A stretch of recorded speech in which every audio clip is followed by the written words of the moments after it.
जिस दामाद से सास ने साफ करवाई अपनी सैंडल, जो बीवी अपने पति से धुलवाती थी अपने कपड़े, जब उसी फटीचर घर जमाई की हकीकत आई सामने तो सबको पड़ गए दौरे। शहर के अमीर से अमीर आदमी गिर गए उस फटीचर घर जमाई के पैरों पर। सुनिए पूरी दुनिया को हिला देने वाली कहानी सिर्फ कुछ मिनटों में। अरे ओ निठल्ले जमाई, यहाँ पैर दबा, बहुत दर्द हो रहा है। सासू माँ, मुझे कहीं जल्दी पहुँचना है, मैं आके आपके पैर दबा दूंगा। अरे ओ निठल्ले, आज तक चवन्नी तो कमाई नहीं तूने। मेरे बेटी के फेंके हुए टुकड़ों पे पल रहा है तू, और तुझे किसी को मिलने जाना है। तभी अभिनव की पत्नी अनन्या वहाँ आती है। क्या हो रहा है ये सब? हाँ, ये शोर शराबा क्या हो गया सवेरे सवेरे? शोर मैंने नहीं, तेरे निखट्टू पति ने मचाया हुआ है, जिसे तेरे सठिया हुआ दादा ने जबरदस्ती तेरे पल्लू में बांध के रखा हुआ है। मेरा बस चले ना तो अभी के अभी इसे लात मार के घर से बाहर निकाल दो।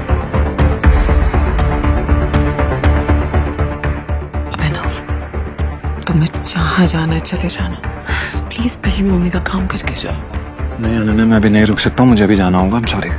इतना कहकर अभिनव वहाँ से निकल जाता है और ये देखकर शर्मिला का गुस्सा सातवें आसमान को छू जाता है। आने दो वापस, इसे आज जंगली कुत्तों के पिंजरे में नहीं छोड़ दिया ना तो मेरा नाम भी शर्मिला नहीं। अब कैसे बचेगा अभिनव अपनी सास के गुस्से से?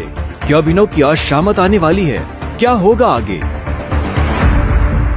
थोड़ी देर बाद अभिनव मुंबई शहर की सबसे बड़ी 5 स्टार होटल सैफायर पर पहुंच गया था, लेकिन वहां भी उसका स्वागत कुछ ठीक नहीं होता।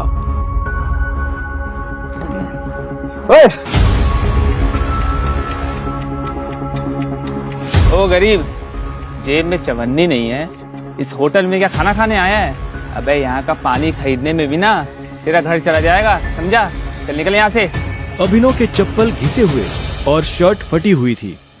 वो होटल के अंदर जाना चाहता था, लेकिन होटल के गार्ड्स उसकी परछाई को भी होटल पर पड़ने नहीं देना चाहते थे। होटल के मालिक अकरम से मिलने आया हूँ। क्या कहा बे तूने? अकरम साहब से मिलने आया है? अबे तू जैसे आदमी से ना हमारे अकरम साहब बाथरूम भी साफ ना कराए, समझा? बड़ा आया अकरम साहब से मिलने वाला, चल जा यहाँ से। सिक्योरिटी गार्ड्स इतना कहकर अभिनव को साइड में हटा ही रहे थे कि तभी वहाँ अभिनव की एक्स गर्लफ्रेंड वैभवी अपने नए बॉयफ्रेंड के साथ पहुँचती है। अरे गार्ड भैया,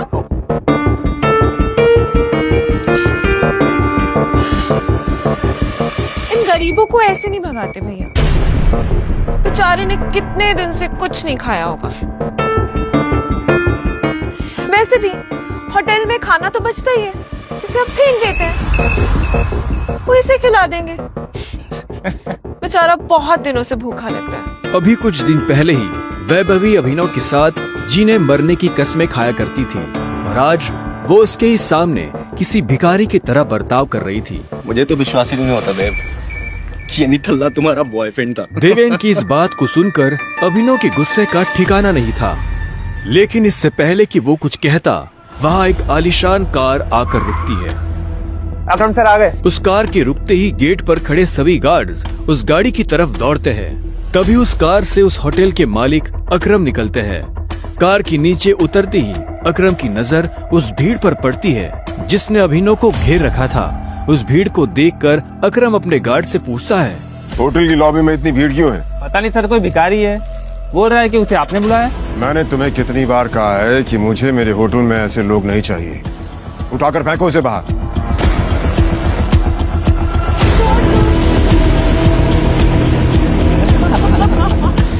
अकरम की बात सुनते ही तुरंत 4 गार्ड्स अभिनव की तरफ बढ़ते हैं और उसे वहां से उठाकर बाहर ले जाने लगते हैं। गार्ड्स अभिनव को अकरम के सामने से ही उठाकर ले जा रहे होते हैं कि तभी अकरम की नजर अभिनव के हाथ में पहनी अंगूठी पर जाती है, और उसके बाद जो होता है उसे देख वहाँ खड़े सभी लोगों की दुनिया हिल जाती है।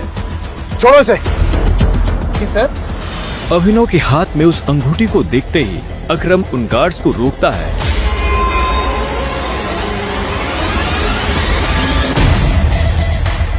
टाइगर। और उधर करोड़पति अकरम अभिनव के पैरों में गिर जाता है।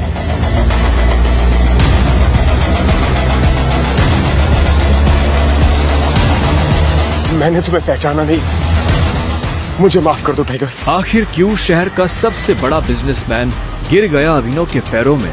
आखिर उस अंगूठी का क्या राज था? क्या वो राज सबके सामने आ पाएगा?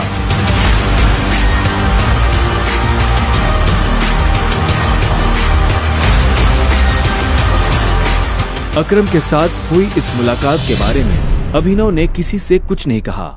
अगली सुबह जब अभिनव अनन्या को टिफिन देने उसके ऑफिस पहुंचा तो उसने देखा कि ऑफिस में भगदड़ मची हुई है। फिर भी वो कानों में हेडफोन्स लगाकर अपनी धुन में मस्त था। भगदौड़ की वजह हाल ही में ब्रेक हुई न्यूज थी। ब्रेकिंग न्यूज, सिंह इंडस्ट्रीज की दिशा बदलने के लिए ये टेंडर आखिरी उम्मीद। मार्केट में इस खबर से सिंह इंडस्ट्रीज के शेयर में आ रही है भारी गिरावट। अनन्या सिंह अपनी कंपनी की डूबती नाव को कैसे संभालेंगी? Guys, the situation doesn't look good. ये हमारी आखिरी उम्मीद थी सिंह इंडस्ट्रीज को रिवाइव करने की। चिराग अनन्या का दोस्त और बिजनेस पार्टनर था। दादाजी के गुजरने के बाद बिजनेस को संभालने के लिए अनन्या ने चिराग